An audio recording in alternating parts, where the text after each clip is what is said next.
place we are. And when you look back on Mr. Governor's experience, you have a consultant to top 60 countries, or 60 of the largest countries across the world, major organizations, international organizations, a former CBN governor, a former chief economic advisor, a professor of economics, and an expert on developmental economics, and then, obviously, before becoming the governor of Anambra. So if you think about all these things he's done and all the major reforms he's been behind, he's bringing all of that experience, knowledge to bear in his remarks today.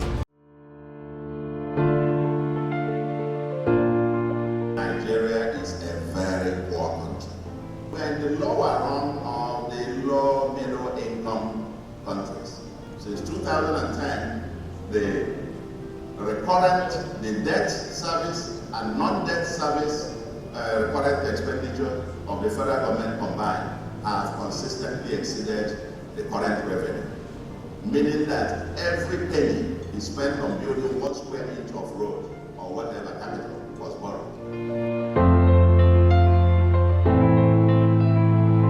To move this economy at the pace that we expect it to move, the consolidated public sector capital spending should be between maybe 10 to 15% of GDP.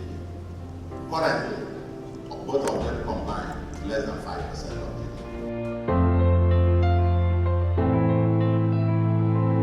Professor Chukwuma Charles Soludo, the executive governor of Anambra State, on Wednesday, 12th of June 2024, gave a speech that captivated the nation in search of direction and a true path to greater nationhood, with his call for a transformative approach to governance, fiscal responsibility and meritocracy against the backdrop of socio-economic challenges facing the present-day Nigeria. The size of government, and that is its revenue and the expenditure, is too minuscule to move the needle.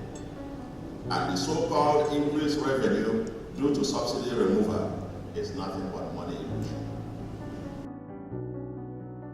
The event was The Platform, Nigeria, organized by the Covenant Nation, a Lagos-based church, on the occasion to mark Nigeria's Democracy Day 2024 with the theme, Democracy and the Free Market Economy.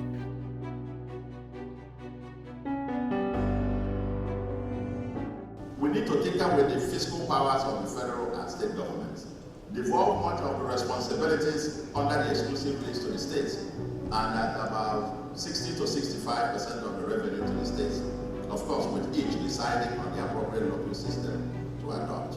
Why not consolidate the National Assembly into one with no more than 5 representatives per state? We don't need a National Assembly costing over 300 million a year now for this year.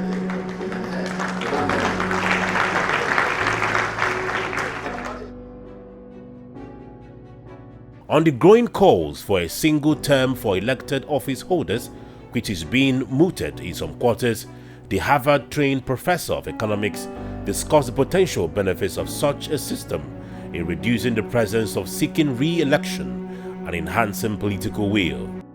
The greatest threat I see is the conflict between the pressure for short-term populism for electoral purposes versus the medium to long-term disruptions required for short-term.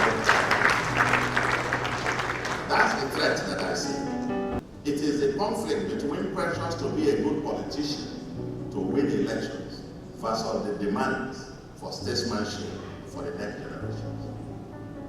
And that's why sometimes these conversations about single term can begin to make some sense.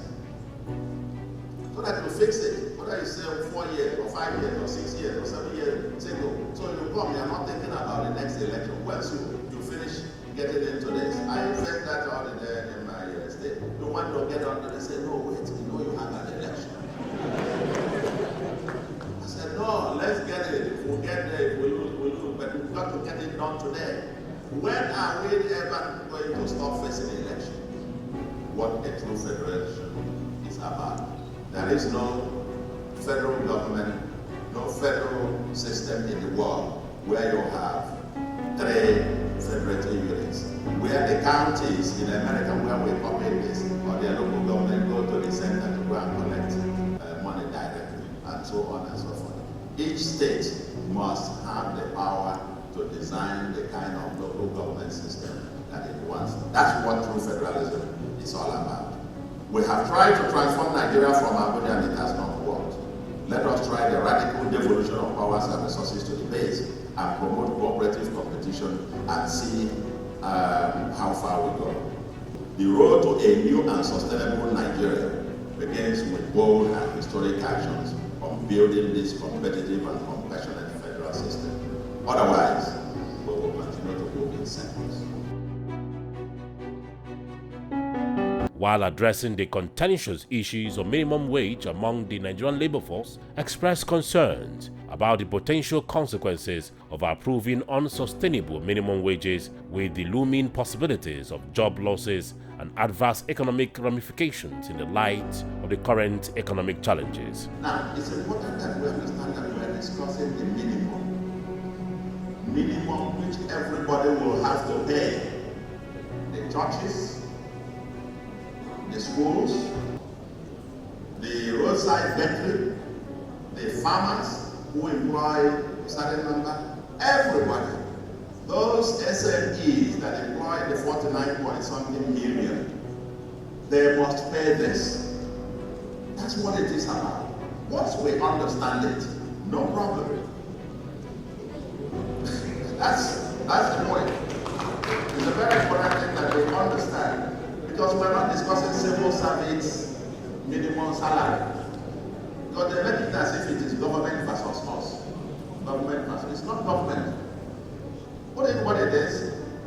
And then, if I receive what I got in a month, I put it on the table. Then you have to ask how many staff can I pay? In Anambra, in 2 years, I have recruited 8,115 and I have to pay them. So, the minimum wage thing, because everybody is right. Everybody is right. The worker is right to say, what am I getting? Nobody is asking, what does the worker do? We're not asking that question yet. All we're saying is, how much does he need?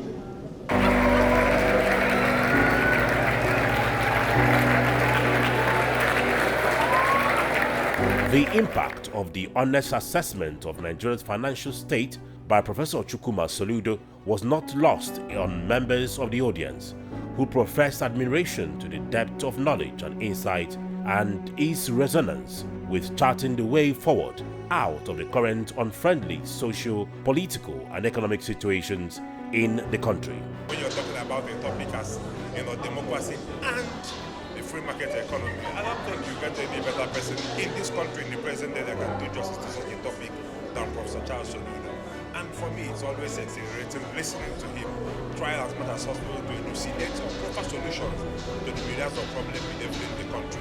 The governor hit the nail on the head. Nigeria is broke, and it takes all our collective effort and will to come together to reverse it. He's very optimistic. He's always he's an optimist.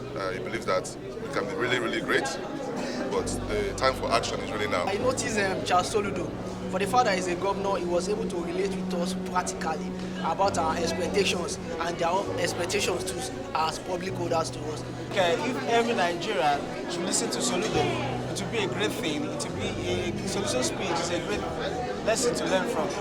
And one striking thing he said he doesn't earn salary, and like the salary, he gives it out to charity. I think that's a good thing to do. As a governor, because he wants the state to actually be a better place to live in, and he actually is working for the betterment of his people. So if other governors could do that, it doesn't mean you have to be 100% like Governor Soludo, but at least if you could have 50% of that in other states, I think Nigeria will be better by now. It gives an impression of somebody who relates to the grassroots and knows the pains. Somebody who did not create an office for his wife as the first lady of Anambra State. He's a model, he's a role model that everyone should follow. If he becomes the president, it will be very, very nice. Nigeria, there will be a turnaround. He has the knowledge of turning things around. I've been his fan while he was a governor of the central bank. But coming here today, and listening to him, watching him live, is actually a great moment for me. He's one of the most intelligent people I've heard speak, and even looking at his achievements, it's not surprising the caliber of knowledge that you get from him. I feel like with more people like him around, there's a lot that we can do as a country. When you talk of economics, you don't talk of Soludo. Who else can you talk about? As usual, I've given us the naked truth. Most of the time, like he put it, we must now face the truth, be bold enough and tell ourselves the situation. And he has given us the situation of the country. What next? Can we come together, tell the truth, fashion out the way out, and then face it? Because the bull is already on the stage. I expected him to be very reserved, not to be like so liberal. But then during the conversation, he tried to carry the crowd along, and it was very enlightening. And it showed that he had the interest of the people at heart. So some of the ideas he spoke about were fantastic ideas, were great ideas. Some of the statistics he released today were frightening, but he also left us with a message of hope. There is something for everybody to do in a democracy by participation and by acting as a kind of human audit or your legislators. And for those of us that already have a conviction in his leadership, we can only take the message more. Think home, do more, pay your taxes, and probably we'll get to the finishing point. We're not yet there, but it's possible we'll get there. For him to have transitioned from being in parties, being in central bank, and now being in government, it shows that there's a lot of things that he must have done. And going with the indicators that I mentioned, that's during his present administration, if a number of governors or elected politicians can emulate that, I believe as a nation, we are getting there very sooner enough. He said the real facts about Nigerians and also his state. He make instances of some certain things, and I was really so amazed about what he said. His capacity, all the things he's been doing. So once he said, I'm so much impressed with it. So that's what I'm taking to implement on my locality. Well, platform is a forum for dialogue and exchange of ideas. It's one of the leading platforms, not just in Nigeria, but on the African continent.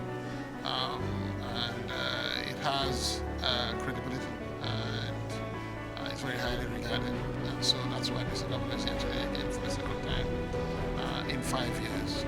Held at the Lagos Marriott Hotel, Ikeja, Lagos State, Southwest Nigeria, a program with speakers from diverse fields aimed at shaping the minds of people, promoting talent, and pushing progressive frontiers for entrepreneurship while addressing critical issues within Nigeria's democracy and market economy value.